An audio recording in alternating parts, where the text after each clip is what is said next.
All right, and welcome back, everyone, to Introducing Friends to Warhammer 40k, and we are going to be diving right back into If the Temper... oh, God, fuck me. If the temper? I was about to say... Well, he does have a temper, so that works. Hey, I'm the one that's drinking. I was about to say if the temperature had a speak... Oh, God, Okay. And given his creation of warp storms, that also works. Yeah, if the temper tantrum had a warp storm. He is a walking temper tantrum, let's be honest. Yeah, that's true. Oh God, why are there so many warp storms? Walking. That's mean. Okay. I don't care. Okay. So we're diving right back into Bravo Alpha Boost's If the Emperor Had a Text-to-Speech Device, and we will be covering the next set of episodes going into the first season of his show. Before we do that, there's a couple things that I kind of want to touch on first. First off, thank you to everyone who subscribed to the channel. You've helped make this channel hit the 1,000 sub mark and still going strong. I am extremely appreciative of all of you showing your support. And to be honest, I'm just completely blown out of the water. James, you told me that it was going to happen sooner or later. I had doubts in the back of my mind, and yeah, you were right. You were right this time. Occasionally, yeah. Yep, and also just to touch on a couple things too, looks like if the Emperor's got a text-to-speech device, is on its way to hit 10k views, so that would basically make the third consecutive video to actually break 10k views on the channel. So that is a record unto itself, and holy crap, thank you so much to everyone. Oh, and I would be very remiss not to mention the fact that I also have my very first patron, that goes by the screen name Lex. Lex, thank you so much for your patronage.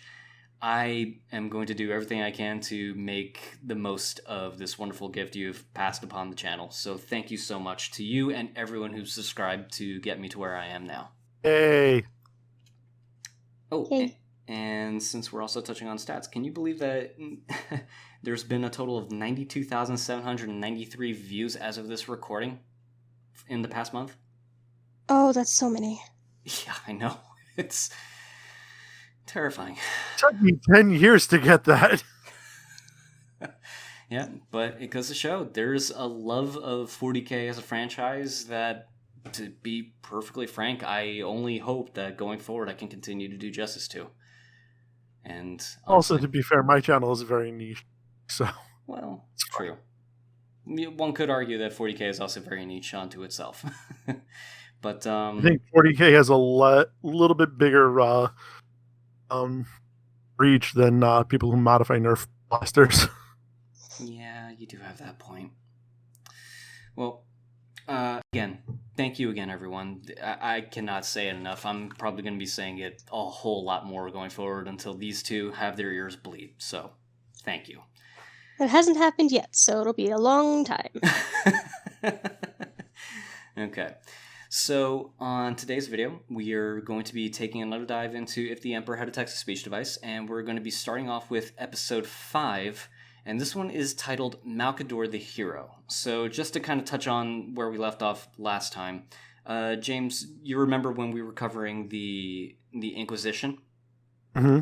At the very end of the episode that the Emperor made a decree basically calling for the disbandment of it? Mm-hmm. And then he goes on a little rant onto himself where he just says, wait, shit, I just remembered something? Kinda. Okay. He's gonna go back and actually start talking about what he just remembered in this episode. So, let's go ahead and take a dive into Malkador the Hero. We're good. My lord, the deed has been done. And it took a fuckload of time. At least 3,000 scribes died, and I somehow managed to get a headache in the process.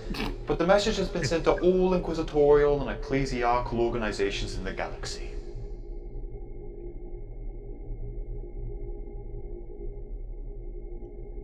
My lord?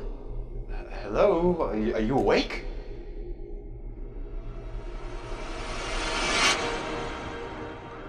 My lord, I have completed the mission you entrusted me. I have traveled the galaxy and found these 12 individuals of character, skill, and determination. Please, if you will oversee them, I will be ready to make my sacrifice. You have done well, my faithful servant. I trusted you to find me the most inquisitive and trustworthy this galaxy has to offer, and you succeeded. I approve of your selection, Malcador. Thank you, my lord. These individuals will lay the foundation for the eternal watchmen of the Imperium.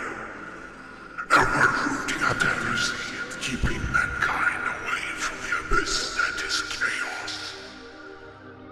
Now that my final duty has come to an end, I shall make my final sacrifice for you, my Emperor.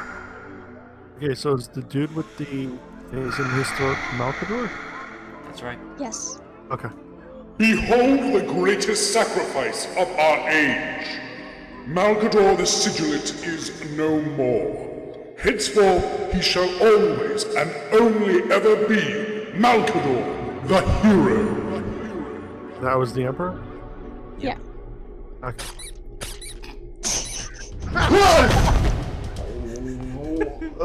My lord, you're awake? Of course I am, you fuckstudies. Can't you see when people are having dramatic flashbacks? Oh, I'm really sorry, my lord. Anyway, the deed has been done. The message has been conveyed. Good.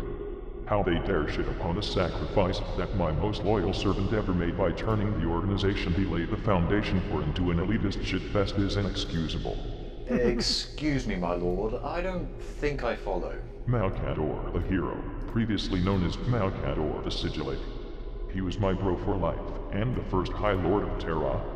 He was the one who ruled and spread the word of the Imperium in my stead while I was tinkering with his throne. If it weren't for that disappointment of a son Magnus the Bookworm, who just had to fall to the temptations of chaos, and sent a brain-shattering psychic phone call to me with his powers, the barriers that protected my greatest project, the webway of mankind, wouldn't have been ruined, and Malcador wouldn't have had to make his sacrifice. Oh. So, everything is Magnus's fault? Definitely. If I could, I'd brutally spank Magnus until his ass would turn so red that his face would look pale in comparison. Ah, I see. Come to think of it, is Magnus still alive? Last time I heard he's a demon prince now, residing in the Eye of Terror on the planet of the sorcerers. Sounds really fucking nerdy, just like him. Later, I want you to send those Ultramarines mercs there and try to get a hold of Magnus, and then bring them here to me. If they fail, they'll at least not be so fucking snobby anymore, and if they succeed, I'll get to spank Magnus so it's all good. Very well, my lord. I'll remember to tell someone that. Now, I wonder how the disbanding of all those shitty cult organizations is going. There is no doubt about it, fellow Inquisitors. Whoever sent this message is a heretic. There is a heretic on Terra, pretending to be the only God Emperor of mankind. This must be the work of demons. A cult. It must be a cult. Yes, a gene stealer cult. We cannot let this heretic keep doing what he is doing. We can't exterminate this Holy Terror way. I don't think so. That would be kind of counterintuitive. Counterintuitive? What the fuck does that mean? We cannot perform exterminatus of Holy Terra yet. But what we can do is send an inquisitorial representative there as one of the High Lords of Terra, and then argue with the rest of the High Lords until they allow us to perform a thorough search and purge of our planet. Oh, that sounds real good. It'll be like a manual exterminatus, with more door kicking and burning buildings. Maybe we can check if Terra is a tool world while we're at it. Now, my brothers and sisters, radical or Puritan, the only thing you need to do is vote for me as your inquisitorial representative. I will travel with my fleet to Terra, find the culprit who's behind these mischiefs, and kill him for the Emperor. Oh, that is so ironic. Oh, yeah. Dumbasses. Okay, so that was the episode 5, Malcador the Hero. So first things first, I have to ask, what are your questions? Who is that guy talking? Okay, so who this guy is, the one in the chair, you mean, right? Yes. Okay. Dude. This guy, he is a Lord Inquisitor, and he Okay. goes by the name of Fyodor Karamazov. We briefly saw him at the end of the last episode Mhm. when the Order came in. Emperor sent out the declaration that the Inquisition was disbanded. There was briefly this guy talking, and somebody showed him the decree, and he said, "This is heresy." Okay. Yeah. And it was still the funniest thing ever, because he was saying, I'm going to lay an exterminatus on this planet because they wouldn't give us the shiny shit we need. Seriously, we can't have our guys walking around without the bling. Sorry, there's so many funny lines in this show. I love it. Hey, you don't hear me faulting you for saying it. It's fine. And besides, it's also stuff that we've covered, so there you go. So who Fyodor Karamazov is? Okay. Fyodor Karamazov is essentially a Lord Inquisitor, which means that he has a absurd level of authority within the Inquisition as a whole. And one thing that he mentions in his rant as he's talking to the other Ordos, he is basically saying stuff along the lines of whether you're an Inquisitor that is radical or Puritan, it technically talks about the theology of the Inquisition, where you basically have the radicals, who are the extreme liberals who will do their job no matter what it requires, whether it means that they will use alien tech or even use chaos means Cyber to... monkeys? Well, cyber monkeys too would be a way of doing it, because they use Xenos tech. And then you have the Puritan, which he falls in line with, that is very conservative. Things have to go by a process and everything goes by a book. He is probably one of the most conservative of all of the Inquisitors, at least to any research that I found of him. And with regards to the Inquisition's divisions, when you look at, I want to say, the first group here, Mm-hmm. I want to... No, this group here. Okay, so this group here, this is basically the Inquisitors that represent the Grey Knights, essentially. So they're being represented by these guys here. You can tell by this armor right here that he's a Grey Knight, since he's in a Astartes class armor. The helmet gives it away. Okay. Yes. So Recognize the Grey Knight, actually. Yeah. Now, where that puts them in the Inquisition doesn't really matter, because basically, like I said in the previous video, the Inquisition used the Grey Knights to deal with demon incursions, but they are not of the Inquisition of themselves, except for this guy here. He joined the Inquisition for one of their factions. Now, one of the factions that there are would be, I believe this one right here would be the Ordo Hereticus, I think? Which one? This group here, represented by these three. Oh, okay. These three are essentially witch hunters, and their entire thing is basically to find any form of heresy from within. So any humans that are trying to incur chaotic incursions using chaos in any way, Ordo Hereticus goes in to basically come in to burn the witches, essentially. Think Salem witch trials, that's what they do. Gotcha. Then you have this Ordo here, and when she was basically obsessing over gene stealers and talking about tomb worlds, the representation that she has is the Ordo Xenos. So in other words, their entire thing is dealing with alien threats. So if it has to deal with, say, the Tau sending in spies, so that way they have ears in the Imperium. They hunt after these spies. Or if they have to deal with Tyranid threats that the Custodes talked to the Emperor about, specifically talking about how the Inquisition, is good because they got rid of the Tyranids because they're giant bugs that eat everything. Ordo Xenos would basically be the order of the Inquisition that deal with that.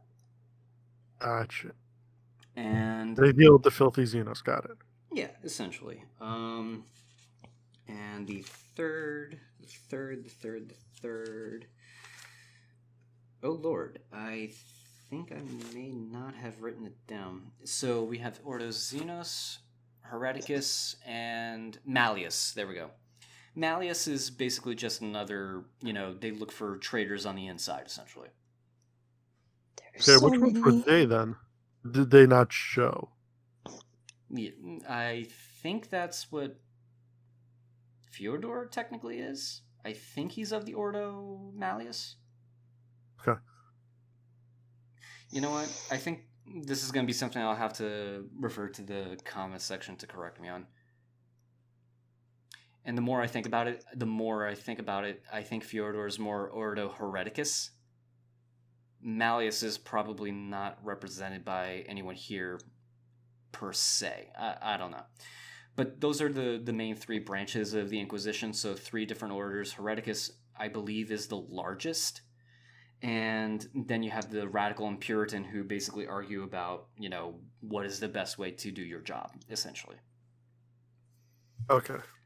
So that covers Fyodor Karamazov, at least for anything important in this episode's context. In an episode we'll see in a little bit, it explains a little more about who he is as an Inquisitor, so I won't really touch on that right away. Gotcha. Okay. Chelsea, do you have any questions? No. No? Not really. I mean, I'm just now realizing, though, that Fyodor is an actual character. Mm-hmm. And not one that Alphabusa made up, which is what I originally thought. No, but that makes sense if he's actually a character. I mean, I could see where, the over-the-top nature of this character is in the show, how it's easy to draw that he could just be any kind of crazy character, but he is canon in 40k canon, and it's actually kind of scarier when you think of it that way. And to pretty much touch on Malcador, who was the focal point of this episode. He, Malcador the Sigillite, the Emperor described him as his bro for life. And basically that is putting it somewhat lightly, because basically the greatest advisor and confidant of the Emperor was Malcador the Sigillite, or Malcador the Hero as he was later known. Just to touch on who he was the first High Lord of Terra. So in other words, he had the highest position on the planet Earth. And this allowed the Emperor to go continue his crusades. He was also the Grand Master of Assassins. So if anything needed to pretty much be made gone on the quick, Malcador was more than likely the person who okayed the order to go through. He also is cited to be 6,700 years old. So he's also one of the longest-lived humans who's ever lived, and he's also the most powerful psyker, second only to the Emperor, at least from anything that we've seen in the lore. Whether or not there are more powerful psykers there are, I don't think so, but he's basically probably the closest thing we can get to a natural-born human coming on par with psychic might to the Emperor. Okay. I thought he was third most powerful, but if it's just like natural born, then I guess he would be the most. Because I was thinking of Magnus, but and he's not exactly natural. Of course you were. Well, can't be. Well, yeah. Come on. But actually, I don't even think there is an example in the lore. The comment section will correct me if there is. But I don't think there's an example that pit Magnus's strength in comparison to Malcador's. What may be the case is the fact that Malcador couldn't sense the other Primarchs. but the Emperor could. And Magnus could actually sense the Emperor for the longest time until the day that he actually met. And when they met, they literally were talking like they were old friends. So maybe Magnus was way more powerful than Malcador for a definitive fact. Magnus would also be an exception to the, how did you phrase it, natural born psyker? Yeah. Oh, you know what? I just remembered something, and this is definitely in my notes, because, so the major reason why Malcador was actually called Malcador the Hero. During the Horus Heresy, when Magnus kicked down and destroyed the Wulfboi project that the Emperor was talking about in order to solve the warp travel issue of without having to go through hell itself to get to the other side of the galaxy, Magnus basically caused damage to it, which caused a rift to open that threatened to have demons unleash inside of the palace and throughout all of Terra, or all of Earth.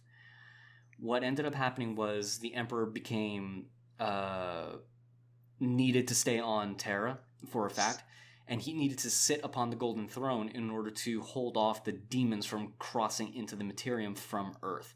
And for that reason, during the Heresy, the Emperor could not leave Earth with his Force of Custodes to deal with Horus and the other traitors in wholesale. And he basically had to trust his other sons and the Loyalist forces to do their job as best they can, which put them at a severe disadvantage, not having the Emperor and his super powerful Custodes at their disposal to help.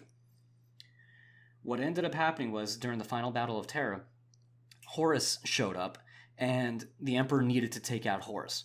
So what they ended up doing was switching places between the Emperor and Malcador.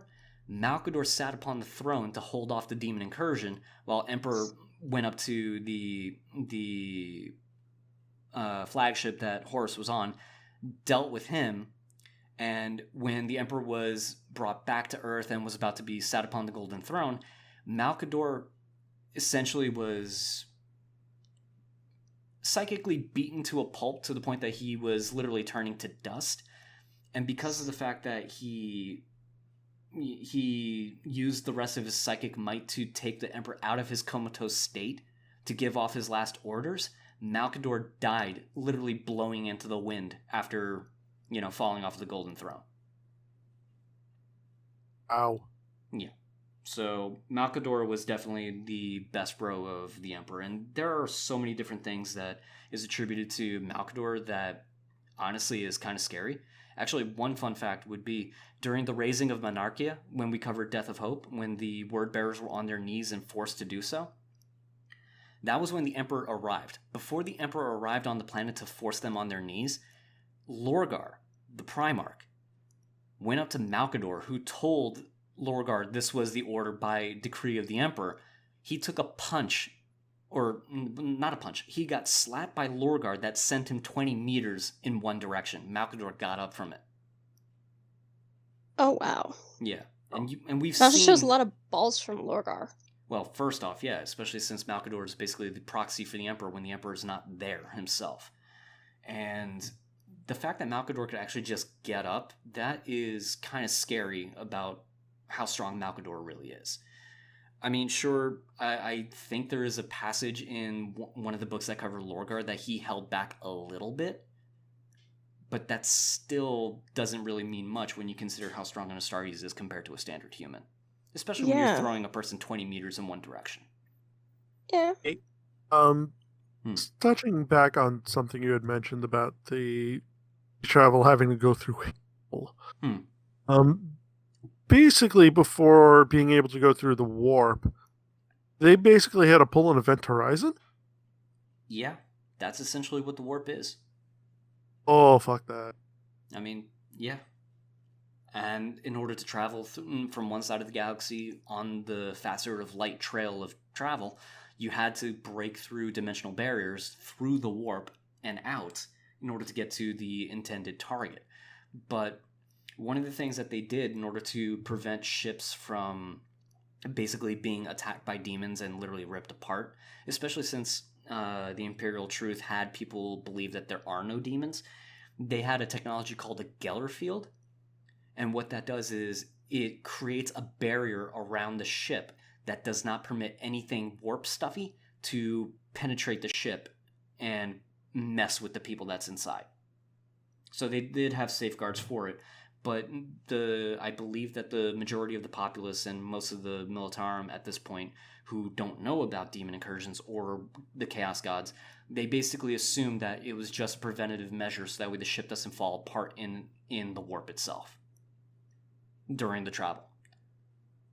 Yeah, no. I've seen that movie. Yeah, no. Yeah. Have you ever seen that movie, Chelsea?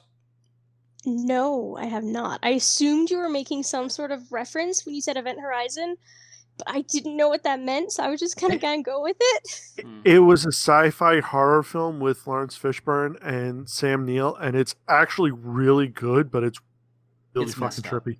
Yeah. Messed up is putting it lightly. Yeah. Okay. If you thought Death of Hope was rough, think of an entire feature film of stuff akin to that. Akin. Oh dear. Not exact. Yeah. But akin. Oh dear. Yeah. So. Yeah. Now we're gonna file that in. I just have Sam Neill at the end of that movie just going, "Do you see the light?" Mm-hmm. Oh God, that's being burned in my head right now. Yeah, that movie, definitely a classic, but you definitely should not watch it inebriated under any influences. Or maybe it's you bad should. that I'm thinking about it right now. God. Yeah. Dude, no. Oh, one other fun fact about Malcador's mission: when he created the Inquisition, he also created the Grey Knights in the process as well. And I'm touching very lightly on this because basically there is a crap ton of stuff that's attributed to Malcador. There's also a word that he was also a perpetual, which is a concept of basically a human that was kind of like Wolverine. He just recovers after every death blow. Oh, and apparently he was very close with Lehman Russ. Because when Lehman Russ was introduced into the Imperium, he was being tutored by Malcador the Sigilate at that time. So the two of them have a unique bond unique to them. Okay. Mm-hmm. Yeah, I figured from what I had heard, Malcador had something akin to like an uncle relationship with a few of the Primarchs just because he was so close to the Emperor, and he was there. Yeah, he was there when they were created as well, so Malcador had a hand in their creation. Actually, there was even a quote that he even said that he wished that the Emperor kind of made them more compatible to actually be like familial with each other. Yeah. So now realizing that he was there with their creation as well, my brain went, okay, so he was like their uncle father. Wait, he was like their Jaime Lannister. Oh, I don't like that thought. I really don't like that thought.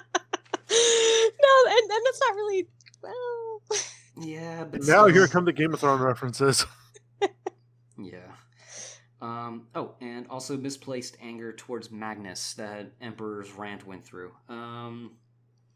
So basically, it comes down to the fact that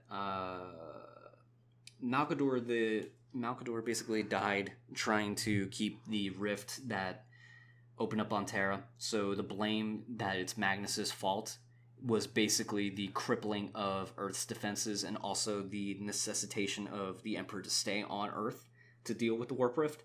So that's primarily what the anger towards Magnus is and why they say it's Magnus's fault. Had the Warp Rift never opened, it could be argued that technically the Emperor could have been free enough to go about and do his thing. Maybe switch out with Magnus on the Golden Throne to continue the project, but who knows? But that's touching on hypotheticals of what could have been. And well, there's something I want to say with putting Magnus on the Golden Throne because that was the intent originally. Yeah. That killed Malcador. Right. Was he planning on flat out sacrificing Magnus? And this is more hypothetical that we don't need to get into today, but it's kind of what it sounds like. I'm going I'm to so say... okay with that. I love how right now my understanding of this is Magnus is basically the Jar Jar Binks of 40K. Motherfucker, you better take that back.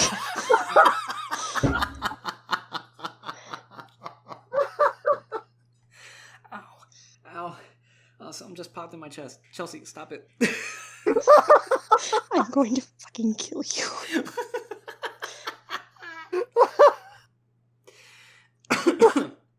Okay.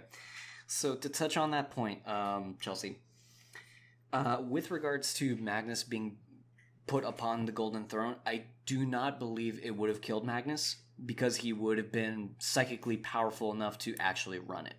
And I think that's probably why I'd say that Malcador was psychically weaker than Magnus, because he basically was made for the purpose. And whether or not he's going to be imprisoned upon it, like how the Emperor is now, I don't think that would have been the case, due to the fact that the only reason why the Emperor is stuck there is to keep the warp rift from opening, and it was the only way to sustain him on life support at the same time while capitalizing on his psychic strength. If Magnus was put upon the throne, his purpose would have been just to allow the Webway project to continue to be built until it was completed, so that way it was no longer needed for the Astronomicon to exist. And the Astronomicon, like I touched on in earlier episodes, it is basically like the lighthouse in the warp that Psychers traveling through the warp will use while they're jumping from one side of the Materium to the other. The warp lighthouse. Basically. Actually, one funny passage about the Astronomicon is when Psychers look upon it, it is basically akin to a bright light that is followed by a horrific scream that is prolonged over years and years of agony. So. Right, I think you mentioned that last time. Yeah, poor Emps. Poor Emps. Meh. Don't meh. He's Grandpappy. Right? I will meh. He's Grandpappy. Meh. Yeah. Yep.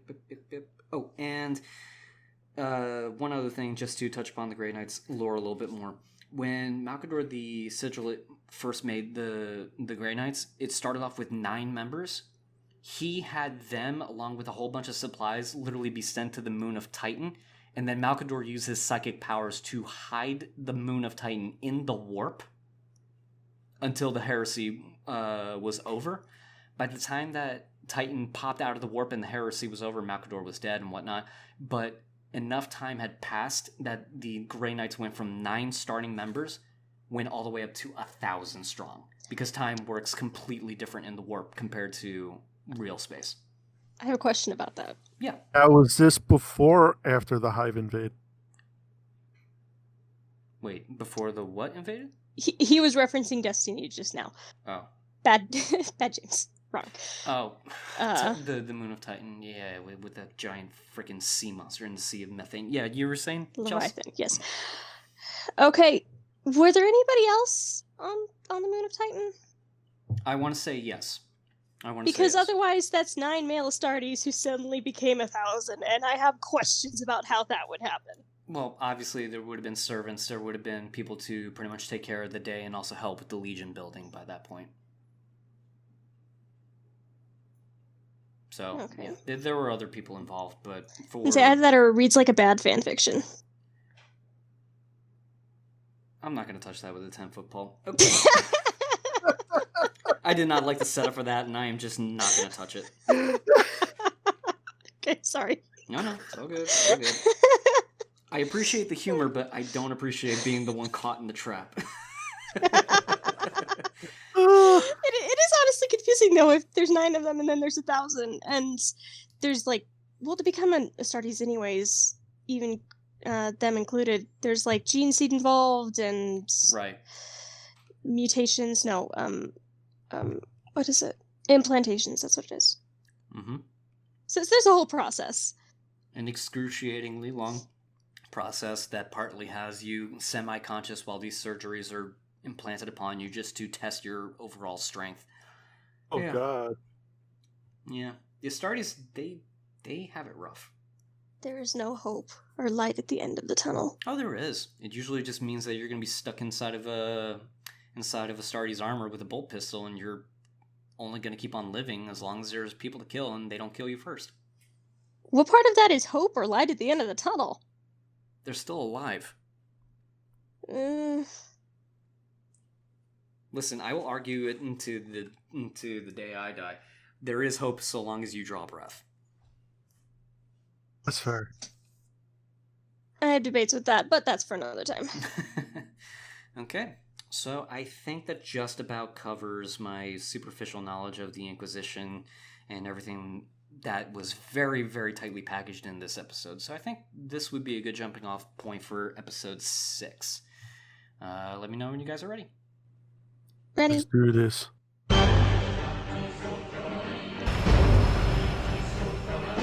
Greetings, Honorable Battle Brother. Did you hear the news? Indeed I did, Honorable Battle Brother. We have received a mission from Holy Terror itself. That is right, Honorable Battle Brother. Oh, it is our jeez. time once again to prove ourselves as Ultramarines. And with pride and honor, we shall succeed, and we will never fail our sacred duties. After all, the greatest of them all are the Ultramarines. I can see why he has a headache. The music. Soon enough I should stop hearing their constant fucking chanting in my head. I've been hearing it for so long that I'm starting to feel like I have warp traveled on a fucking bicycle. I am still not certain about this idea, my lord. Are you defying me?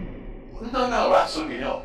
I was just thinking, since the Ultramarines are one of the greatest forces in the galaxy, are you 100% certain that sending them to their imminent doom on the planet of the Sorceress is a good idea? Look, my child. I know you are fucking stupid, but I am your father, and you should never argue against your father, because he always knows best. Isn't that right? Of course! That's a good custody. Try and use that Your argument on the intelligence kids, is but growing sometimes it does remarkably backfire. fast, just like your father's. Now, prepare your cleansing equipment. My eye lobes are itching like they are infected by a fucking Death Eater virus. Also, bring my Centurion. Right away!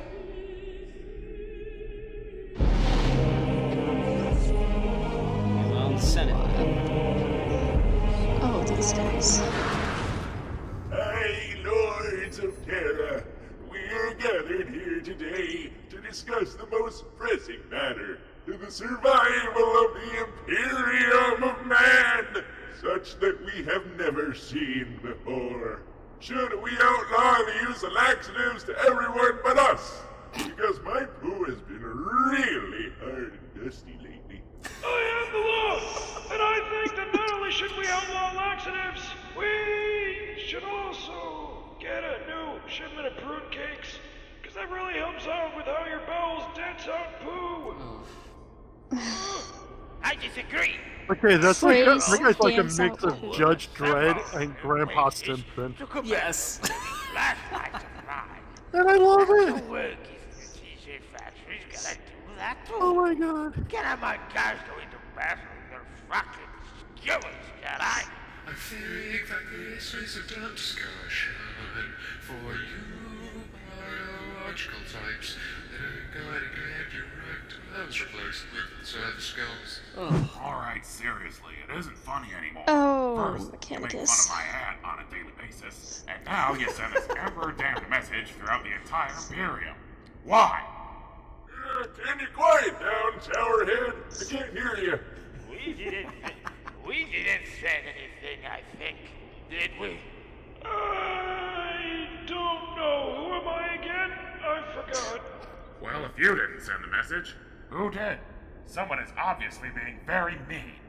Oh, stop your whining, Decius. Can't you see that we're having a very important discussion about who here? This must be the 20,000th time you've had that discussion. 2,374.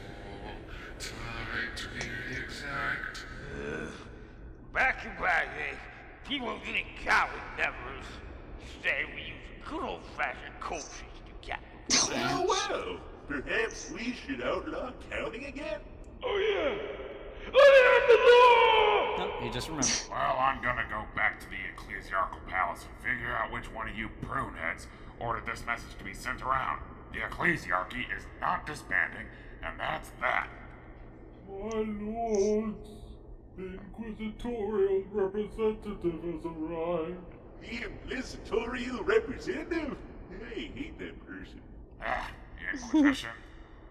Very well. What name does he go by? Lord Inquisitor Fyodor Karamazov, sir. What? Karamazov? I feel thoroughly refreshed now. Chain halberds truly do wonders. My lord, I've been thinking a little. When Magnus tried to contact you, what did he try to tell you? Are you siding with chaos now? No, my lord. Yes. I'm just pondering it. But I'm thinking, let's say that Magnus was actually trying to warn you about Horus's fall. Okay. If that was the case, then Magnus wouldn't have had to send his message to you if Horus hadn't fallen. Yes. And Horus wouldn't have fallen if the chaplain Erebus wouldn't have tempted him to join Chaos. Right. And Erebus wouldn't have kept turning Primarchs to the ways of Chaos unless he hadn't tempted Lorgar over to his side together with the Wordbearer's first company captain, Corferon. Correct. So by that logic, wouldn't this all actually be Erebus and Corferon's fault? Now you are just talking out of your ass. As I said earlier, everything is Magnus's fault. Of course, my lord, you're right. I'm sorry. By the way, while you were sending that message to the Ultramarines, did you also tell them to cut Erleman's life support? I'm sorry, my lord. I kind of forgot about that. Do that later, then you should boot. Speaking of which, I need you to explain something to me. What is it, my lord? Why are you the only one ever visiting me?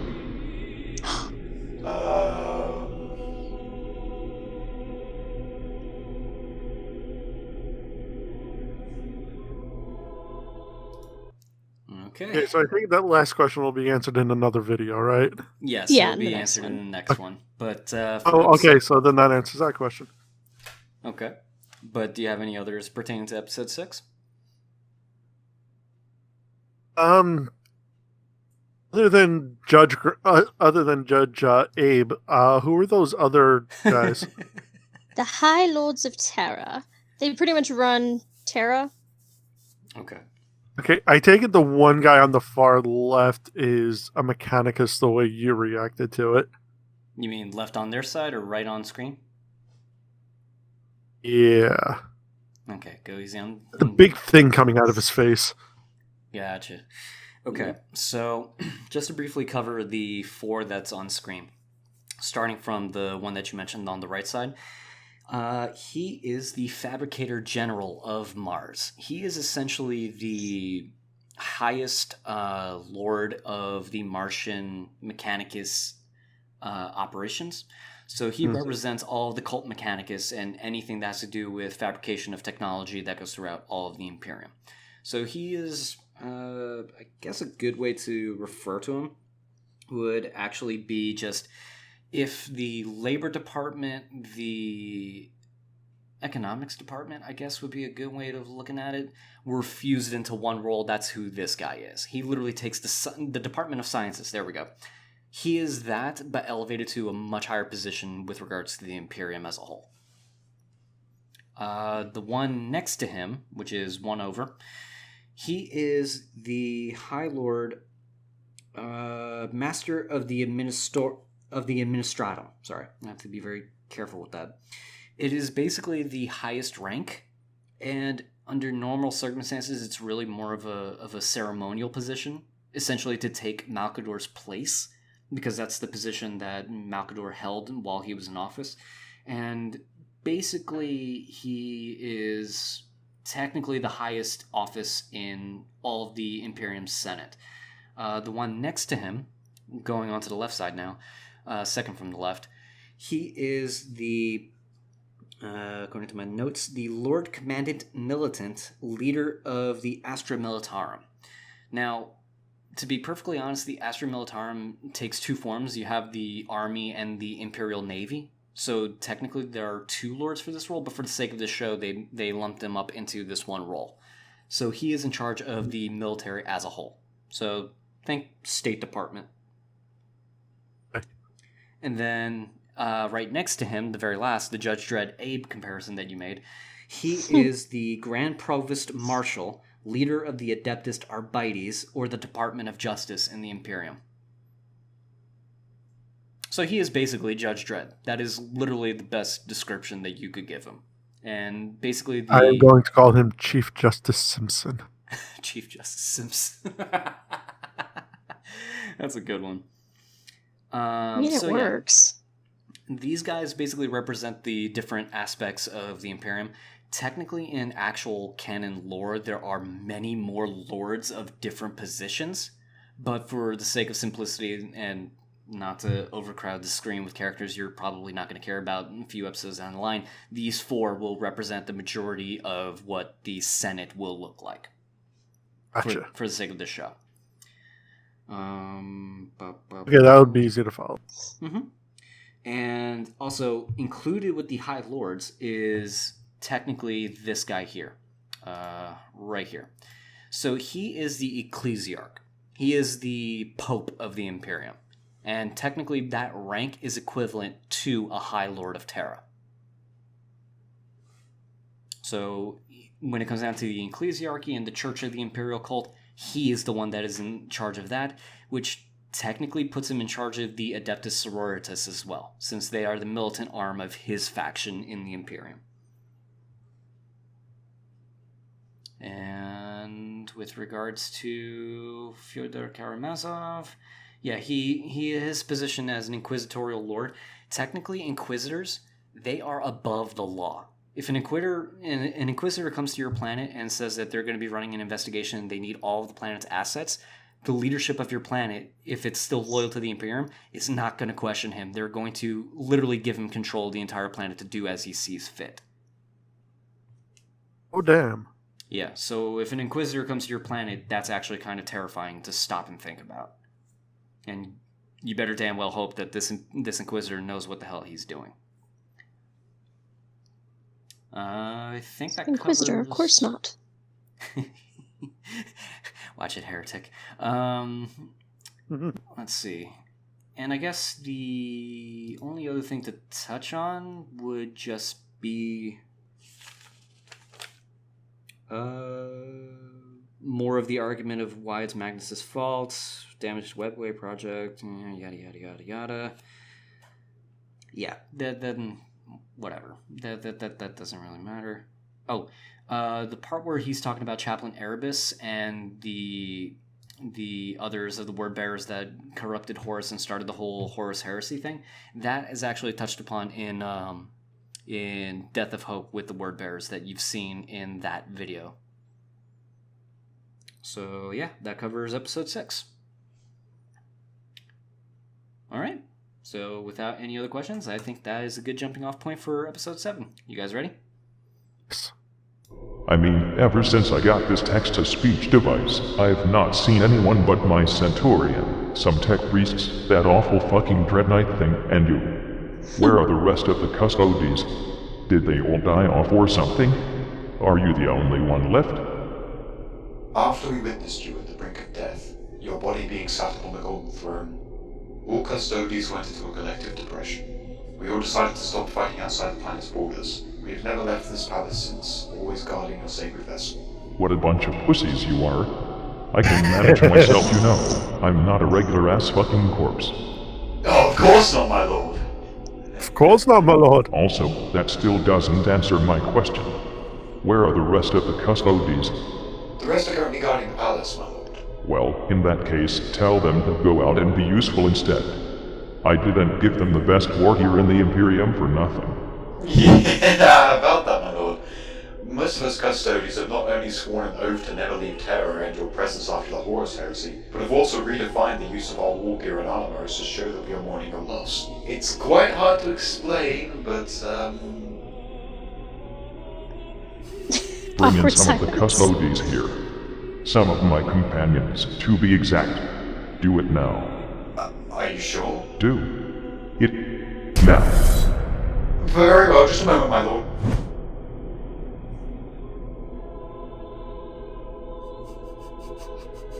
Well, here they are, my lord. Some of your other companions.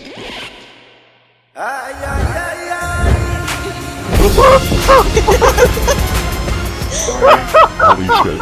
What in the name of Terra on fucking roller skates is this? My glorious overlord, the Emperor of Mankind. I am honored to be in your presence once more. It has truly been too long, my lord. My oiled abs quiver at your voice. So this is how you mourn the death of me, God. I just want you to know, my lord, this was not my idea. We don't see you much around anymore. Do I need to stop this? Yes. What was... James.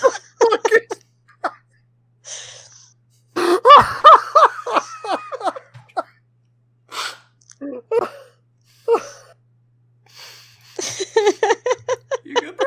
Oh, it was a bad night to drink. Glad you didn't.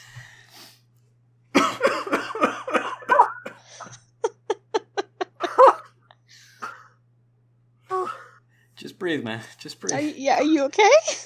There's just three very, very naked custodians on screen. Yeah, whenever I jokingly refer to these strip stodies, this is No, them. I know. Mm-hmm. Oh my.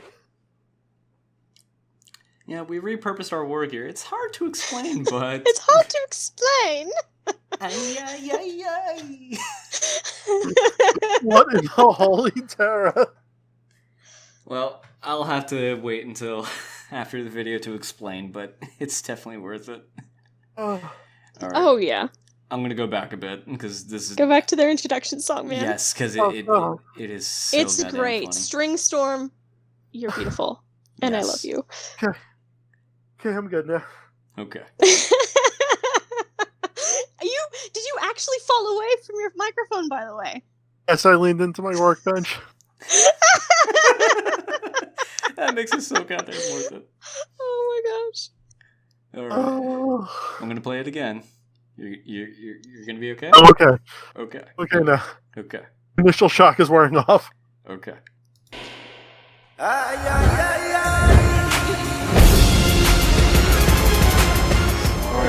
Holy shit. What in the name of Terra on fucking roller skates is this? I got to remember that line. My glorious overlord, the Emperor of Mankind. I love how one of them got I a am tattoo. honored to be in your presence once more. It has truly been too long, my lord. My oiled abs quiver at your voice. So this is how you mourn the death of me, God. I just want you to know, my lord, this was not my idea. We don't see you much around anymore, brother. What was your name again? My name is... Didn't we used to call him Little Kitten before he was elected as Effort's own personal caretaker? Oh my. I remember that little bottom anywhere. Around snickering. I remember now. Little Kitten, the elected one, hurrying his way so far into our ranks. You weren't ever useful for anything more but sweet talk, were you? Speaking of which, my glorious overlord. This shit is so surreal. Am I on drugs? Kitten over here has been your caretaker for such a long time. Would you perhaps be interested if any one of your other companions were to take over as the caretaker? I do remember quite fondly that I was your favorite warrior during the Battle of Gyros-Thravian. The only thing I remember about that battle is that Rokodor, Mordarian, and fucking Horse were being dominated by stupid orcs. When their defeat was imminent, I came along and saved the fucking day with my massive army of golden people, killing 100,000 orcs at the cost of 3 of our own. I was in that battle as well, my lord. If you remember when you climbed on the enemy Wulfboi's Gargant, you stepped on my head in order to get to the top. Truly, I am deserving of the position as your caretaker. I'm still not even sure why you guys are half naked. Why would I suddenly want to change my personal complaint manager? I mean, what do you even do? Stand around and fap in the palace? No Thursdays. We are here to guard your holy body, my lord. Not one scratch shall reach you while we stand guard. No scratches, huh? Try a fucking warp-induced nuke right to the face, see what happens. You are the strongest fucking warriors that exist in the Imperium. What in the fuck are you guys doing undressed inside the Imperial Palace, literally doing fuck all? When was the last time any one of you killed anything? I killed a fly the other day. You have the best arsenal ever put together at your disposal, and you do not use it. You should be fucking ashamed, you shit nuggets. Now, I want you three fuckers to get dressed, get at least 100 other custodes ready, start up your ships, and go do something for the Imperium. The rest of my 300 companions can stay within the Imperial Palace for now. Very well, my lord. It shall be done. We will be back with spoils of our victory shortly, my glorious overlord. What a commanding presence! What I wouldn't give to play some blood games with him. So, should I follow them? No, you are staying here. I still need someone to tell me stupid shit I can complain about. Oh, you. Shut the fuck up. Anyway, tell me what Tyranids are. Well, you're not gonna like this. Oh god, a Seinfeld in. Yeah, I know. It always throws me off. Well, a lot about this episode throws me off, so... Okay. I remember reading in the comments someone saying something about, I can't wait for them to get to episode 6 or 7. Mm-hmm. I really hope for whoever left that comment, this was worth the wait. Oh, trust me. Yes. Even for me, who knew this was coming, and I knew you were going to be laughing your socks off, this was so worth it. Yes. Face hurts from smiling and laughing too much right now. Like, I'm not even joking. Oh, man. They are fantastic. Yeah, and you're only saying this fabulous. after some prolonged exposure to them. Yeah, I'm saying this now because of when I first watched them, I didn't like them. I thought that they were really weird and kind of messed up in the head. Because I'm like, why are you naked? I don't need this. But now I love them. They grew on me like moles. Oh my god, I really have to remember that line from the Emperor. What was it? What in the holy terror is this fucking roller skate? No, what on Holy Terra and roller skates is this? That's it. I have to remember that one. Oh, God. Okay. Oh my god, I'm gonna make that a thing.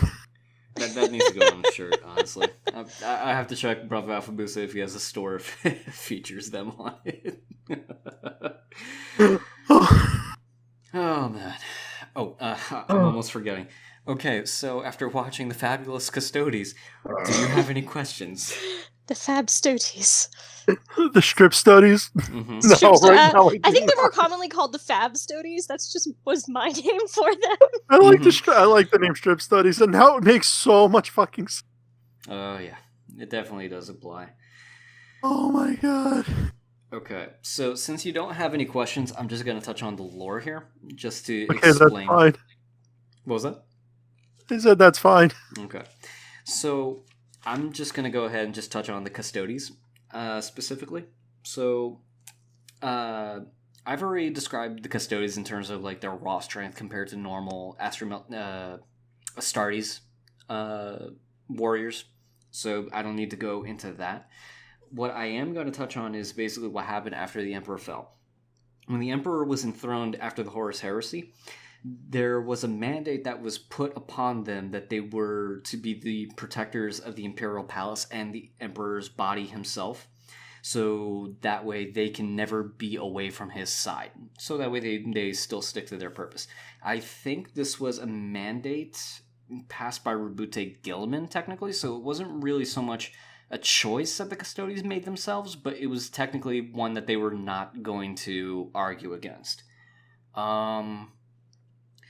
And with regards to the Custodes, the pattern of their armor has always been gold, and when they wore capes and such, it was always red, in order to signify their difference from everyone else. When the Emperor was put onto the Golden Throne after taking his mortal wound from Horus, they changed their red capes to black as a sign of mourning of the Emperor in this case. Now, specifically, the 300 companions, because he does mention the 300 companions specifically. They're called the Hateran Guard, and there are different, I think there are 2 types of Hateran Guard. One that's like a spearmaster, and the other one's just a weapons master or advisor or philosopher. I don't really recall. Please, someone tell me in the comments section. That way I can retain that in my memory a little better. But with regards to them, the Haterian Guard, who basically stands guard of the Eternity Gate that leads to the Emperor's body, and also those who are personally in the Emperor's vicinity, their armor went from a gold to a shade of black from basically just being in the presence of the Emperor. And I think it has something to do with the throne room itself, basically just having the Emperor's consistent rot there, and also just like a lot of the machinery kicking up like soot and dust, so it blackened their armor. That basically covers that. Oh, and the 3 strip stoties specifically, if you noticed them, if you were to compare their helmets to the one they refer to, Kitten, he basically has a standard golden armor. They have blackened armor. Technically, since they are the companions, they are the ones that stand vigil, and that's representative of their armor turning black over time. He is basically out and about out of the Imperial throne room, so for him, his armor stays gold, or at least that's the rationale that I've come across after reading what I've read about the Custodes in this case. Now, with regards to the Custodes stripping themselves of their armor and walking around the Imperial Palace naked, I could not find jack shit referring to this. However, I did run across on my internet search that there was a line in, I believe, the Horus Heresy Collected Visions book. Either it's a book or it's an anthology. But there is a line that states, after the confinement of the Emperor within the Golden Throne, the Custodes abandoned, among other things, the use of their armor, and traditional color of red was changed to black. So, technically, Brother Afabusa took this line to its utmost extreme. So, no, the Custodes in canon do not walk around naked, but this line, he did this for a comedic effect, and also the fact that it's also a JoJo's reference, so there's that little nugget of information there. That makes some... kind of makes sense now. Yeah. And essentially the 3 Custodes, they're modeled after like antagonists in the 2nd season of JoJo's Bizarre Adventure. Yeah. So yeah, basically I think that is just about it with regards to the Custodes as far as they're mentioned here. I also have to point out that the caretaker here, that's all the way on the left of these 3, they call him Kitten. They do not call him by his name. And one thing that I find as a weird little nugget, they're not referring to him as the canon caretaker Trajan Valoris. So I'm just going to go ahead and say that this is kind of like where the comedy series is breaking canon for its own canon kind of thing, where he is not Trajan Valoris, he's just a non-canon caretaker for the sake of this show exclusively. Okay, so that just about covers it. And this one, he mentioned blood games. What blood games are? They are technically a war game designed to pretty much test the defenses of the Imperial Palace. So essentially, the Custodes are constantly playing war games with themselves to see how they can break into the Imperial Palace, create safeguards and defenses, and essentially make it next to impossible to ever come into the throne room without the Custodes knowing that you're there. And one of the things that they do in order to test these even further, they will actually send out folks to capture dangerous Xenos like orcs, or even capture Chaos Space Marines to let loose into the palace to hunt it down and kill it before it reaches the throne room. And that's part of their war games. These guys really take their protector job very seriously. But what you're saying is the oiled naked guys like to play with themselves. The Imperial Palace.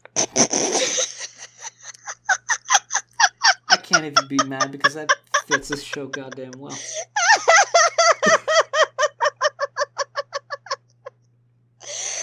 What? I'm gonna need a fucking minute.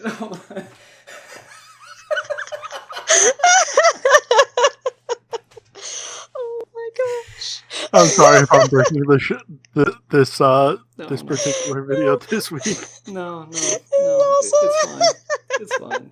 This show is a comedy, and it is meant to get you interested in Warhammer, but come on, it's taking the piss out of it too. Okay. Oh gosh.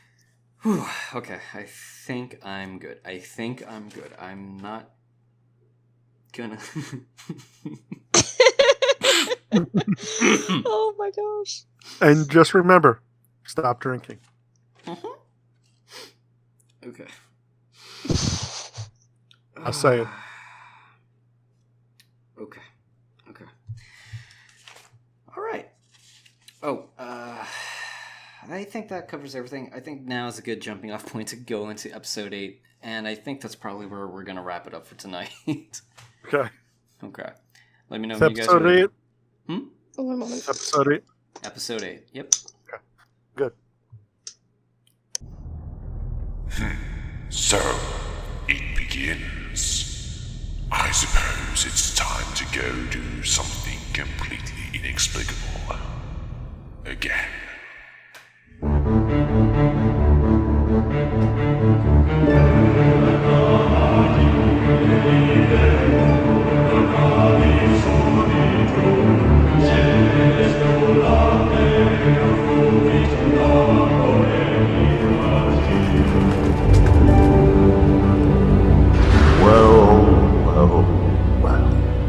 Hello there, old friend. Ecclesiarch. He's thrown on fucking legs. I haven't seen you since our little art on Salem Rockdor. Who is it? You wouldn't know weren't treating that creature like you did. Is that a goat sitting on a chair? I had every right to this. I'm a Lord Inquisitor for Terra's sake. If I suspect someone of heresy, I will take them away and torture them until they give me an answer. That's not a chair, little Billy. That's a toilet, I think. I need to poo. He saved his entire world. With his people, he led and reconquered his planet for the Emperor, defying the heathens who controlled it. That young boy was nothing but a false prophet who lusted for power. That's just not right. It smells like Prometheus in here. Anyone got some steaks? We had lunch steak last Tuesday, you old shit! Bastards. Prometheus takes better than flesh, you say to you and Not right. Really? After you had your fit about us executed, was the taint of chaos not discovered amongst his followers? We could have known if he was tainted or not before our final judgment was called for, but because of you, we lost that chance! Oh, but you can never be too careful about the ever-present threat of chaos, Ecclesiarch. And that is why I have come here as the Inquisition's own representative. My nostrils itch something fierce. Where's old nose finger? It's on Towerhead's head, you butt. What's today? What are you jabbering on about now? Why have you come here, Karamazov? I, and almost every other Inquisitor in the galaxy, have received a message from Terra, telling us that the Inquisition and the Adeptus Ministorum are to be disbanded. Yes, I know about this message. No one here has sent it. Well, there is no doubt in it. It definitely came from Holy Terra itself. A forgery of its seal cannot possibly be this precise. However, it's clear that the Emperor of Mankind himself wrote it.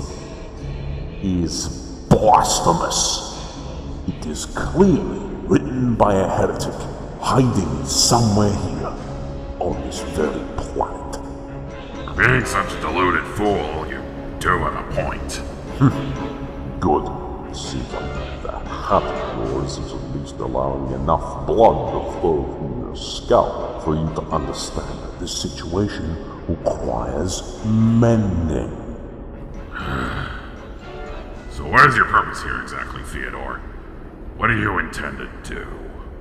I remember the finger I had before I replaced it with an auto quill. Oh, I just made myself sad.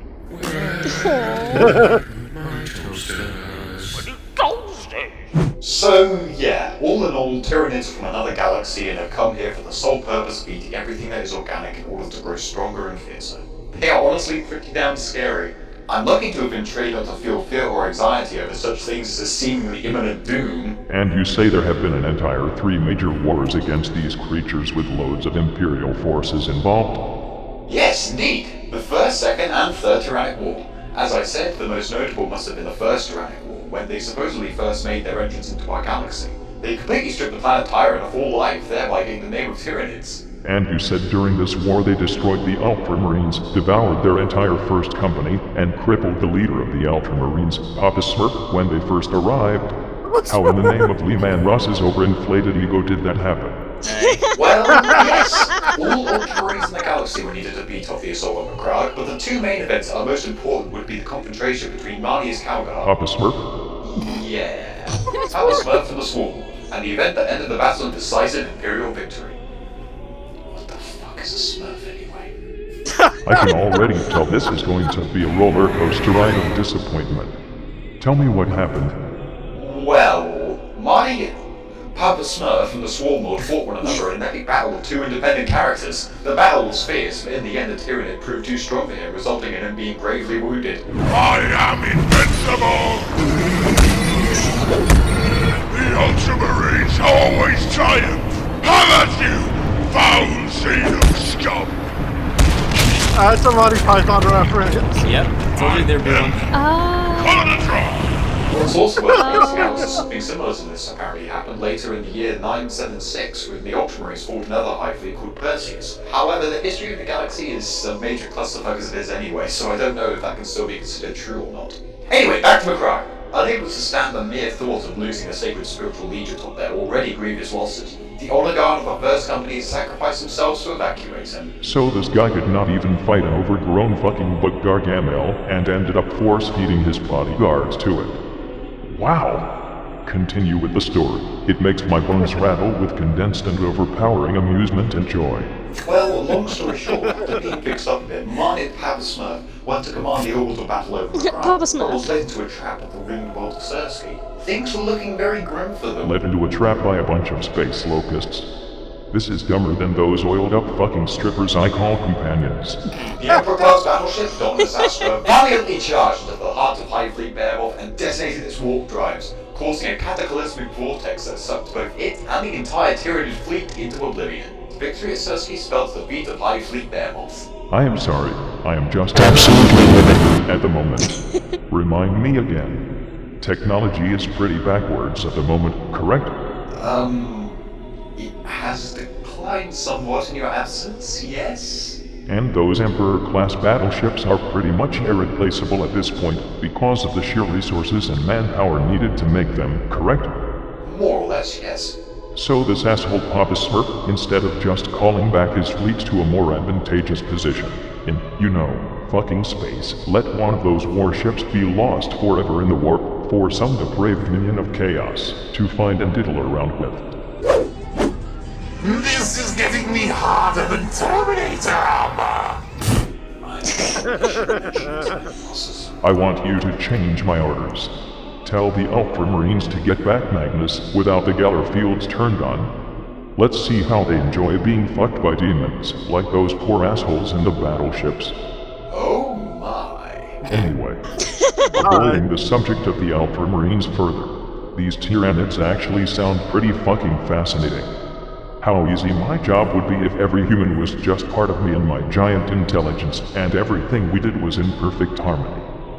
Actually, remind me about that idea when I get off of this fucking throne. I'll make sure to do that, my lord. The human hive mind would surely be something fantastic to be part of. No. You're just saying that because you're thoroughly trained to be my bodyguard and not ever think, nor feel, or have any other purpose in life. That's right, my lord! Fucking automaton. So anyway, these Tyranids come from the eastern fringe of the galaxy in large bug flesh ships and chomp the fuck out of everything they see. Yes? Correct, my lord. And every encounter recorded with them describes them as insect-like creatures with biological weaponry, and that they are countless in number. Right. Yes, that is right, my lord. They come in endless streams, too numerous to count, with beasts both minuscule and massive, all killing in their own unique, painful ways. Has anyone ever considered fucking bug spray? I'm sorry, my lord, but bug spray? What is that? Sorry, I forgot. They stopped manufacturing those after the Dark Age of technology. Well, my lord, if it's a biochemical weapon you're referring to, I can say that it is not of much use. Regenerative power is something that the species seem to have picked up on, and many of them also have extremely advanced immune systems, so not much will work. In addition, the race is very adaptable, and if we actually were to concoct a poison against them to use it, they'd most likely gain resistance to it soon after. That is quite a fucking pickle. Is there anything that works against them? If it's not regular steel and bullets, there's actually a special mutagenic acid developed by the Death Watch that ruins target's organs from inside and out. It is used in Hellfire rounds, and it works fairly well against anything that's made up of flesh, but since Tyranids do not even have any kind of real armor, it seems to work best against them. Then why have any of you fucking idiots had the idea of filling a massive space-sized spray can with a constant stream of oxygen, promethium, and this Hellfire compound, and sprayed the fuck out of the Tyranids' organic fleet while still in space? That's a great idea, my Emperor. You are truly the most intelligent being in the galaxy. Sigh. Sometimes I wish I hadn't made you custodies to be mindless automatons without feelings or emotions. It gets lonely here sometimes. Oh my, Emperor, you're truly the most funny being in the galaxy as well. Fucking automaton. Well, my lord, at least we aren't as bad as those Necrons. So we're talking about those sleepy Solistan skeletons now. Do tell me what the fuck they have been up to. You know of them? Oh, well, at least they aren't as bad as the Tyranids. I, think.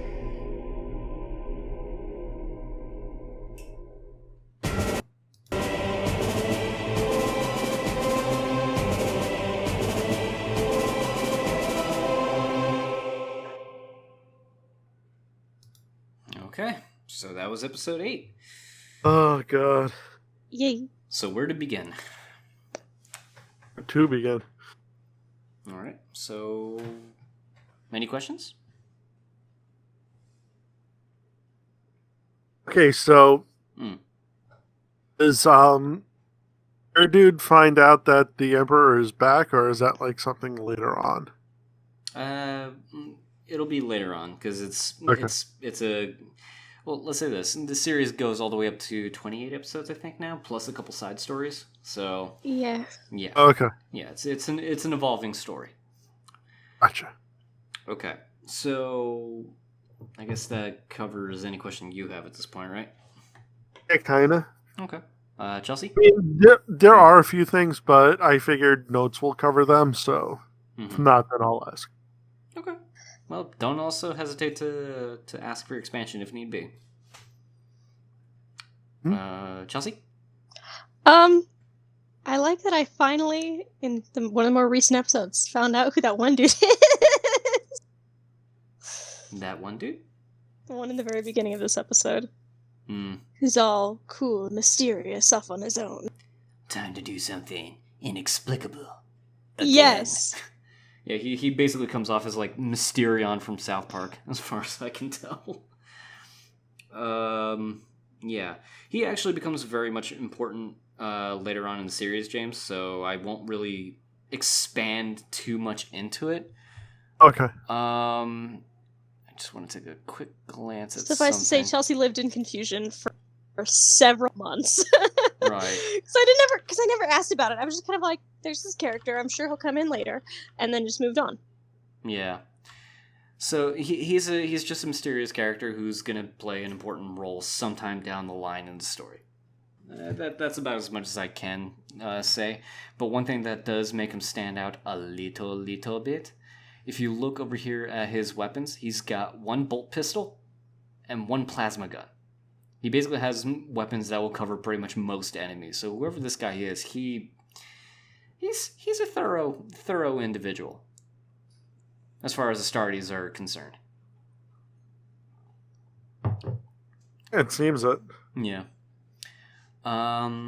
Okay.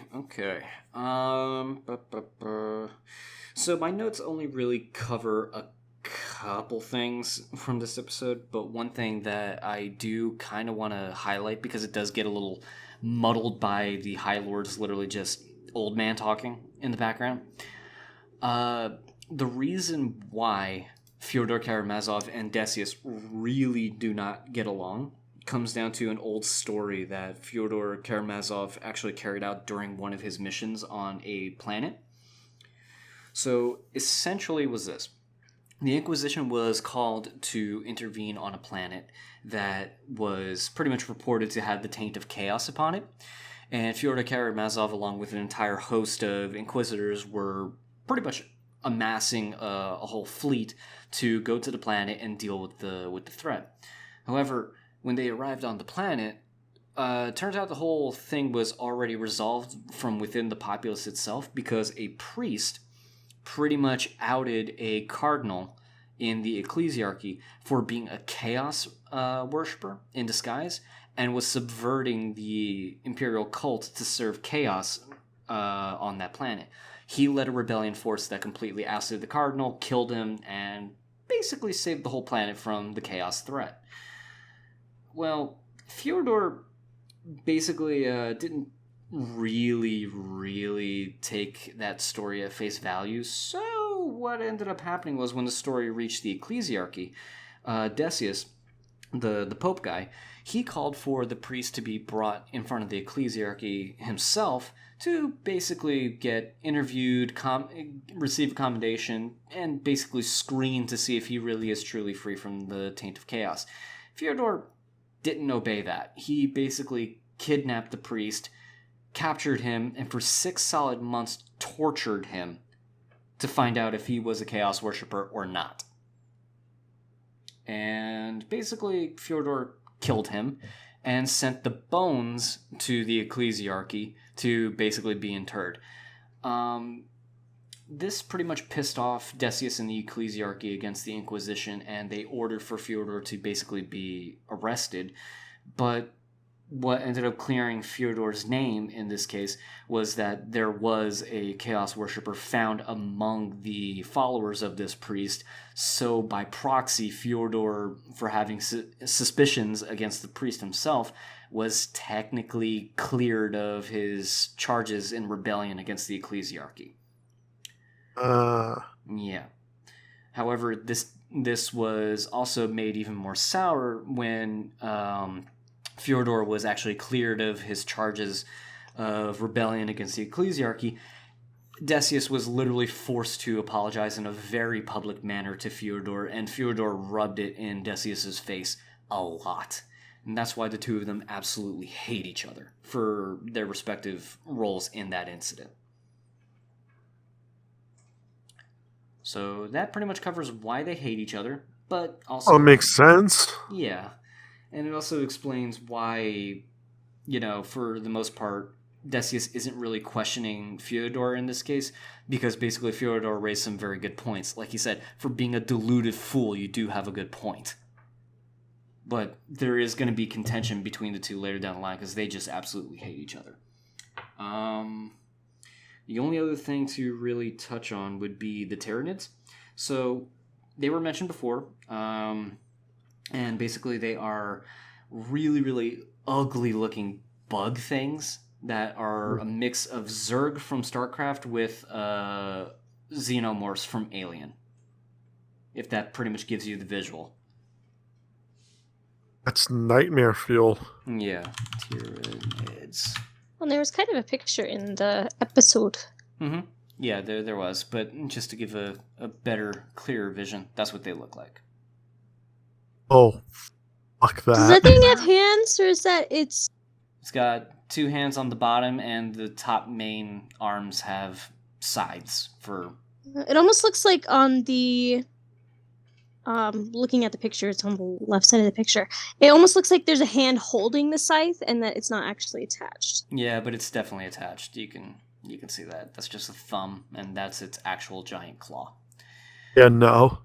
Yeah, these things are really, really nasty, and what they do is it's like somebody saw aliens and said, "Oh, this is cool. What can we do to make it scarier?" Made the Zerg. Then somebody saw that and said, "What can we do to make these worse?" Right. Yes. Actually, I think there's a fact floating around that technically the Tyranids inspired these Zerg in StarCraft. I have to look up that more or check the comments because I know someone's going to point that out. But yeah, but just for proof of concept, just to solidify what the Tyranids are in your mind, that's what they are. Zerg and aliens pretty much mixed together. Yeah. And what makes them even more kind of gross is the fact that their species is also spacefaring. So what they would do is basically after they completely kill off all the life on a planet, they will start gathering up in one small spot, eating each other to collect a biomass, essentially eating all the flesh that they've collected and also themselves to literally form spacefaring giant Tyranids that will literally launch off of the planet and literally float through space to the next planet that they detect that's full of life for them to chomp on. And the only thing they are is basically just never-ending hunger. Okay, to the person who ever designed this, you. Yeah. Well, he made a legitimate threat for the Imperium, considering the Imperium's size and scope. Yeah. That's fair. Yeah. Oh, I mean, when you have joke at, you have big fuck-off bringers of divine justice like that, you kind of need something like the bowels of hell to, like, really take care of them. Yeah. And I'm sorry. This is just too damn funny. Haven't seen this game. You had mentioned there was a Monty Python reference. I forgot that that's technically a reference to Monty Python because it's just funny in the moment as well. It's the Black Knight. Mm-hmm. Yeah, it's the Black Knight. It was the Black Knight moment. It was just made funny in 40K. Well, we'll call it a draw. Fine, then we'll call it a draw. Oh god, Marnius Calgar, he is a funny Ultramarine, and no, I will never give another praise to an Ultramarine for a while. At least until they prove something that's actually worth praising them for. Let's see. Oh, and one other thing that the caretaker actually points out, it's a little tiny thing. After he mentioned about the ship, the Gloriana, or the Emperor class, I'm sorry. It's Emperor class, not Gloriana class. It is basically one of the biggest ships in the fleet, and it is extremely taxing to build these things. And what this guy is in the warp, he's basically of the Dark Mechanicus. You can basically tell from all the tendrils and such. So when he's saying this is getting me harder than Terminator armor, that's Chaos Mechanicus, literally down to a T.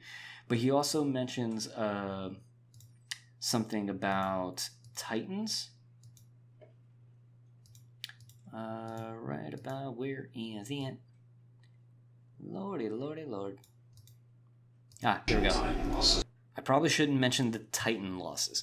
Technically, what a Titan is basically these things. And just to give you a size comparison, this is what one standard human is.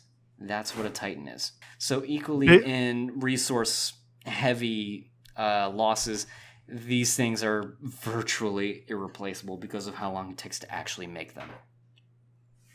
Basically, when their armor just keeps getting bigger. There's a joke I could make here. Yeah, so basically Titans are the Imperium's equivalent to battle mechs, and they they just get ridiculous in overall scale and size. And they can basically even have emplacements on the shoulders that are basically battle cathedrals that have anti-air mounted upon them. Oh gosh. Yeah. So when the caretaker was saying, I probably shouldn't mention the Titan losses, yeah, the Emperor would have been even more pissed off about that. At the warp storms. Why are there so many warp storms? Yep. All right, so that's going to cover pretty much all the episodes of If the Emperor Had a Text-to-Speech Device that we're going to cover in this episode. So thank you, everyone, for watching. I hope to catch you in the next video soon, and I hope you guys have a good one from here.